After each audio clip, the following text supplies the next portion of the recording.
Hey guys, welcome back to Loft Sports. It's Tyler. So, Notre Dame loses to Ohio State in absolutely gut-wrenching, heartbreaking, heart-stopping fashion, 17-14.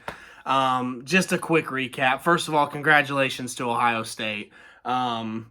It was a great game. It was everything you want it to be as a college football fan, even if you're a neutral.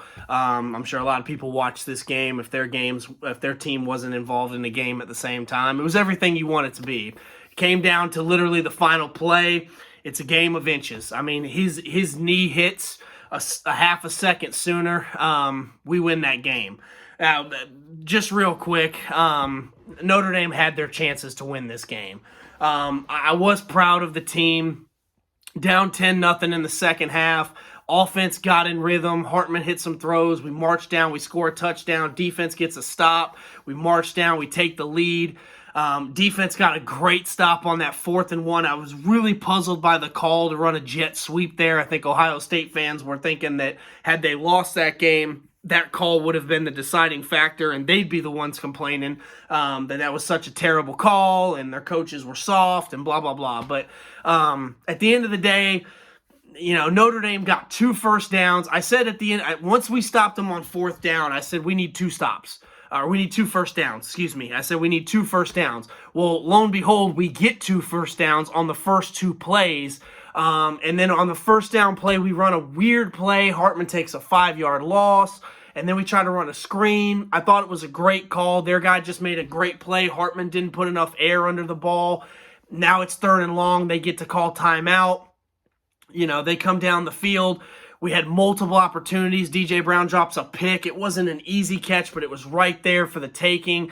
We made a play, but we didn't make the play. And then we get them on 3rd and 19 at the 22-yard line. They get down to the 1. And then obviously on the last play of the game, we got penetration. We had 3 guys converge in the backfield. We just didn't quite get him wrapped up in time, and he falls over the goal line into the end zone.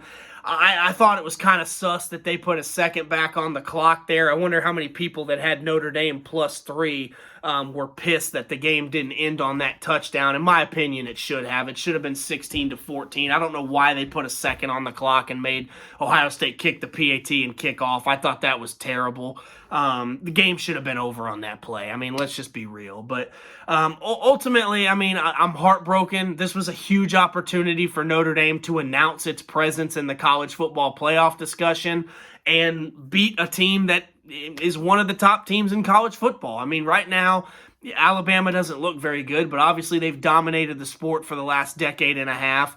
Clemson's window looks like it's closed, but, they're still one of the premier programs over the last decade. Georgia, obviously, winning 2 national championships in a row. Michigan and Ohio State. Those are the teams that kind of sit atop the roost in college football, and I thought Notre Dame had an opportunity to maybe get itself into the conversation. Obviously, there's still a lot of football to be played. I predicted we would lose this game in my prediction video. I said we would go 11-1. We would lose to Ohio State, but we would rally and beat USC and Clemson and go 11-1 and have a shot to go to the playoff.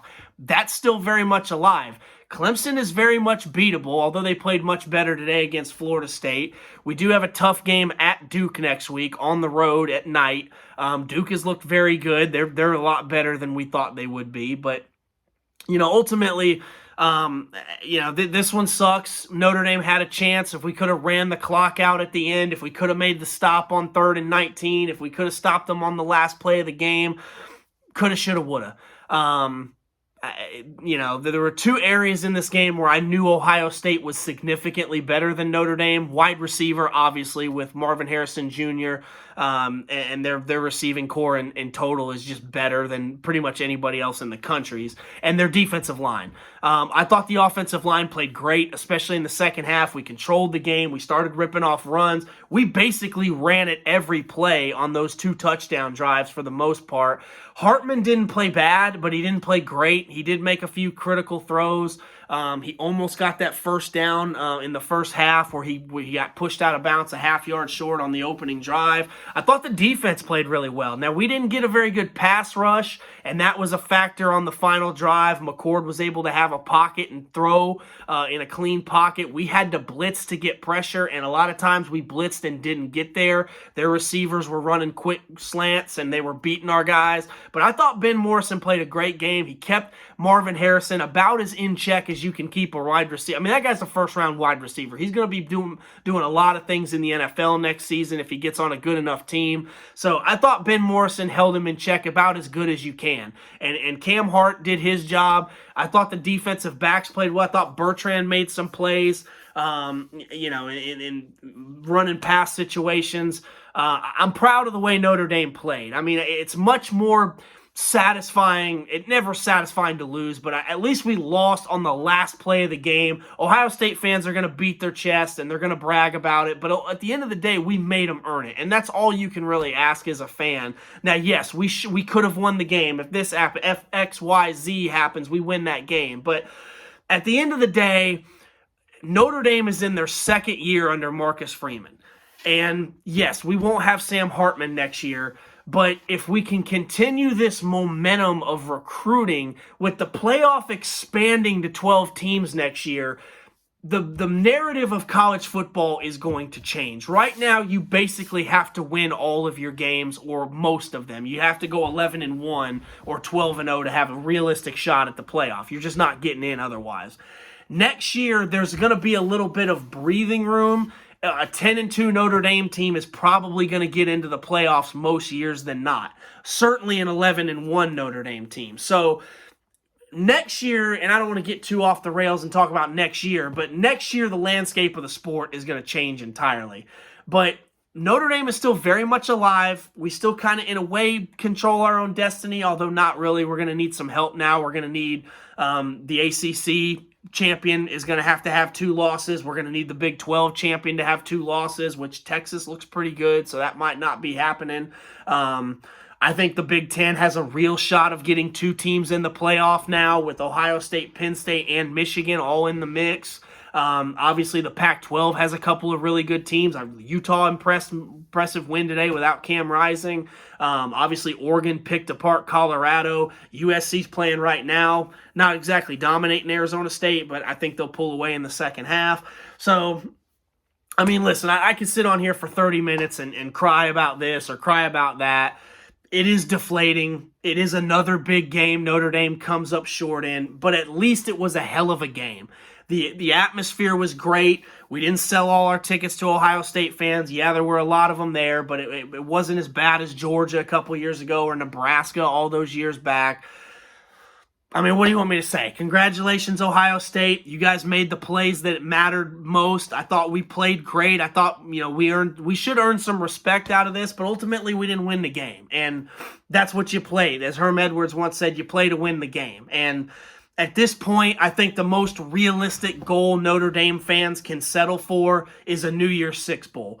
Win out or go, we've played 5 games, so go 6-1 down the stretch. Worst case, get into a nice bowl game, play and try to win a major bowl game for the first time in 30 years or whatever that's been. So, I mean, that's where I'm at. I mean, it sucks. I pouted for a while, I won't lie. I was laying on the ground. I really wanted to win this game. I thought the green jerseys looked sick. But that's life. I mean, there's worse things, I guess, that can happen in life than your favorite team coming up a yard short in a major college football game.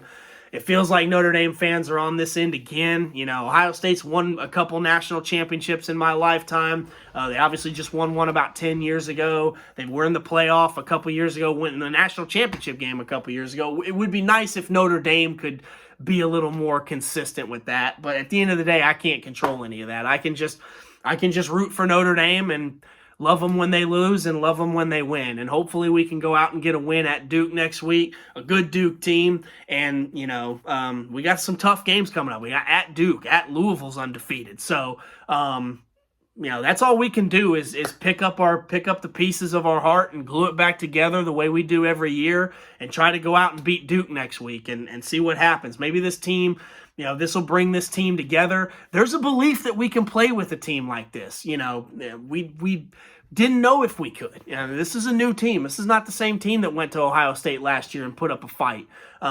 This is a new team, and we got new players and new quarterback and some new coaches. And I think sometimes you lose a game like this, it's not the end of the world. I mean, there's been plenty of one-loss champions in the playoff era.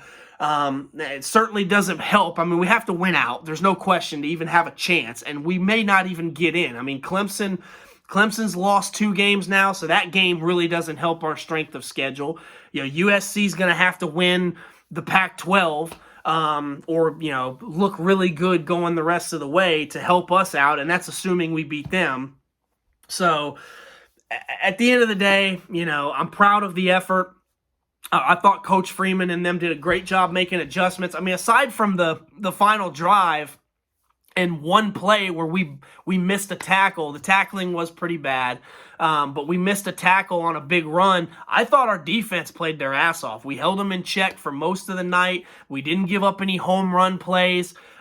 We made them earn everything. And as a fan, that's really all you can ask for is, did your team fight to the end, and did they at least make the other team earn it? Ohio State's going home with a bloody nose. They can beat their chest, and yeah, they won, and that's the most important thing. I'm not taking that away from them. But at least they left Notre Dame, they left South Bend battered, bruised, and bloodied. And at least that's more than we can say over teams in the past where somebody's come in and waxed our ass and said, thanks for having us, and gone on their merry way, and it wasn't even really a sweat fest. At least we made Ohio State come into South Bend and place literally 60 minutes all the way to the final snap and earn every inch of that field. I hope we get to play them again. We don't play them enough. I mean, they've beat us 6 times in a row now, so I don't know how much I want to play them all the time, but it does feel like a little bit of a rivalry could develop there. Obviously, we have the rivalry with Michigan, but we don't play Michigan anymore either. So, I don't know. It's going to take a while. It's going to hurt, but that's football. I mean, that's life, and it is what it is. But congratulations to Ohio State. Hopefully Notre Dame can bounce back and go get a win against a good Duke team on the road, and maybe we can get on a little bit of a run. The season isn't over. There's still got 7 games left, and this team's still fun to watch. The defense is good. We got Estime and the running backs. Love had a great game. Payne had a good game. I'm really happy with our overall performance. It just would have been nice to win, obviously, but the team looks good. I think there's hope. And there's hope the rest of this year, and I think there's hope for the future. We had a lot of young guys out there on the field tonight, and they played very well. So, anyway, thank you guys. This is Tyler with Loft Sports signing off. Go Irish.